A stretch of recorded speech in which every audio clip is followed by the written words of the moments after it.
My students, this video is not only for students but also for adults.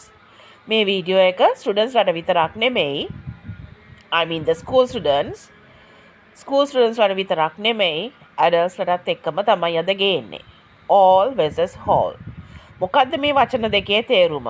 අපිට බැලු බැලමට පේන්නේ දෙකම එක වගේ තේරුමක් නේද? all කියන්නේත් ඔක්කොම whole කියන්නේත් ඔක්කොම කියලා. නමුත් ලොකු වෙනසක් තියෙනවා. අපි බලමු අද මොකද්ද මේ වෙනස කියලා. Stay with me. Right. අපි බලමු අද වෙනස මොකද්ද කියලා. First let's go through all. අපි ගමු meaning එක විදියට every part or every item in a group. ඒ කියන්නේ හැම කොටසක්ම අපි කියන ඔක්කොම කියලා. ඔක්කොම කොටස් ටික. අපි මේක පාවිච්චි කරන්නේ මේ all කියන වචනේ නාම පදයේ plural නම් බහුවචන නම් එහෙම නැත්නම් ගණන් කරන්න බැරි නම් I ate all the cake. අපි කේක් එකක් අරගෙන pieces වලට කපනවා. එතකොට එක piece එකක් නෙමෙයි ගොඩක් තියෙනවා. එතකොට එතන ඒක plural බහුවචනයි. එතකොට ඒ බහුවචන නාම පදේ ඉස්සරහට අපි දානවා all. ඔක්කොම කේක් ටික කෑවා. I ate all the cake. All the students. Students කියන්නේ plural. එතකොට එතනත් අපි පාවිච්චි කරනවා all the students. ඔක්කොම students ලා ඇවිල්ලා ඉන්නවා. She drank all the water. Water කියන්නේ uncountable. ගණන් කරන්න බැරි නාම පදයක්. water අපිට ගණන් කරන්න බෑ. එතකොට ඒ නාම පදෙත් එක අපි පාවිච්චි කරනවා all. ඔක්කොම කියන තේරුම දෙන්නයි පාවිච්චි කරනවා. එහෙනම් මොකද්ද? all. එක්කෝ plural නාම පදයක් එක්ක නැත්නම් ගණන් කරන්න බැරි නාම පදයක් එක පාවිච්චි කරන්නේ අපි all. For everything or everyone. තේරුණා නේද? Right. Let's go to the next one. Whole. Complete or entire. That means සම්පූර්ණයෙන්ම. Not broken into parts. කෑලි වලට කැඩිච්ච දෙයක් නෙමෙයි. අපි කේක් නම් කෑලි වලට කපලා තමයි අපි කිව්වේ all කියලා. නමුත් අපි whole කියන්නේ දැන් සම්පූර්ණයෙන්ම. ඒක කෑලි වලට කැඩෙන්නේ නෑ. Used with singular countable nouns. අපි මේ whole කියන වචනේ පාවිච්චි කරන්නේ ඒක වචන singular ගණන් කරන්න පුළුවන් නාම පදත් එක්ක. I ate the whole cake. මම කේක් එකම කෑවා. සම්පූර්ණ කේක් එකමයි කාලා තියෙන්නේ. එතකොට කේක් එතන countable ගණන් කරන්න පුළුවන් සහ එක කේක් එකක්. He read the whole book. ඔහු කියවුවා මුළු පොතම. කියවලා තියෙන්නේ මුළු පොතම කොටසක් නෙමෙයි. එතකොට book කියන්නේ countable noun එකක්. එතකොට අපි පාවිච්චි කරනවා whole. She spent the whole day studying. ඇය මුළු දවසම ගත කරේ පාඩම් කරා. එතකොට මෙතන day කියන්නේ countable අපි පාවිච්චි කරනවා. ඉතින් day කියන්නේ countable noun එකක් නිසා අපි whole පාවිච්චි කරනවා. ඒක ගැන කතා කරන whole day සම්පූර්ණ දවසම. Okay? So then whole mean complete or entire. සම්පූර්ණයෙන්ම.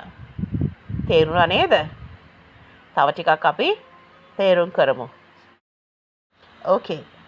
සිංහලෙන් අපි එහෙමනම් කියනවා all පාවිච්චි කරනකොට සියල්ල නැත්තම් හැමදේම. I ate all the cake. මම කේක් එක සියල්ලම කෑවා. ඒ කියන්නේ කපපු කෑලි ටික ඔක්කොම කාලා. එතකොට මෙතනදී මොකද වෙලා තියෙන්නේ? Plural. All students are present. Students කියන්නේ plural. අපි එතකොට plural noun එකක් එක්ක එහෙම නැත්නම් uncountable noun එකක් එක්ක තමයි all පාවිච්චි කරන්නේ. මතකයි නේද? අමතක කරන්න එපා. ලියලා තියලා පාඩම් කරගන්න, ප්‍රැක්ටිස් කරන්න. මම හැමදාම කියන දේ තමයි මේ කියන්නේ. මේ විදිහට තමයි මමත් ඉගෙන ගත්තේ. ඕගොල්ලොත් මං වගේම ප්‍රැක්ටිස් කරන්න, ඉගෙන ගන්න. ගොඩක් දේවල් දැනගන්න පුළුවන්. No need to worry about the language. Okay? ඉතින් හැමදේම ලියාගෙන ප්‍රැක්ටිස් කරන්න. වරදින්නේ නැහැ. ඉක්මනට ඉගෙන ගන්න පුළුවන්. Okay. Now let's go through whole. Whole mean සම්පූර්ණ. එහෙම නැත්නම් අපි කියනවා මුළු කියලා. I ate the whole cake. මම මුළු කේක් එකම කෑවා. එතකොට මෙතන කේක් එක කියන්නේ එක දෙයයි. සහ මේක countable ගණන් කරන්න පුළුවන්. එතකොට එක දෙයක් ගැන කතා කරනවා නම් ගණන් කරන්න පුළුවන් දෙයක් ගැන කතා කරනවා නම් අපි පාවිච්චි කරනවා whole. She read the whole book. ඇය සම්පූර්ණ පොතම කියවලා. ඒ කියන්නේ පොත කියන්නේ අපිට ගණන් කරන්න පුළුවන් දෙයක් සහ එක දෙයක්. එතකොට එහෙම දෙයක් එක්ක තමයි අපි whole පාවිච්චි කරන්නේ. තේරුණා නේද? බලන්න pronunciation whole කියනකොට W silent letter එකක් විදිහට තමයි silent sound එකක් මෙතන W කියන්නේ. එතකොට pronounce වෙන්නේ H වල ඉඳලා h o l whole. ඕකේ. මං හිතනවා අද වීඩියෝ එක හැමෝටම තේරුණා කියලා. තව හොයලා බලන්න. හැමතිස්සෙම හොයන්න. ලැන්ග්වේජ් එකක් තියෙනකොට අපි හැමතිස්සෙම ඒක එක්ස්ප්ලෝර් කරන්න ඕනේ. මමත් ඉගෙන ගත්තේ ගොඩක් දේවල් තනියෙන් හොයලා. මං තනියෙන් ඉගෙන ගත්ත කෙනෙක්. එතකොට ඒක බැරි දෙයක් නෙමෙයි. ඕන කෙනෙක්ට පුළුවන්. නමුත් මං ගොඩක් ඒ සඳහා කැප වුණා.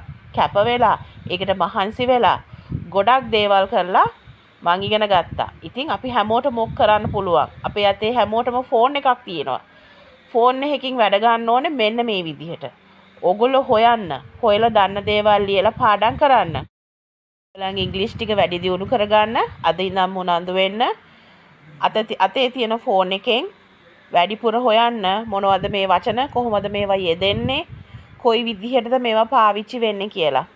ඔයගලන්ට ඔයගලන්ගේ knowledge එක වැඩි කරගන්න පුළුවන්. ප්‍රැක්ටිස් කරන්න ඉගෙන ගන්න. Thanks for watching.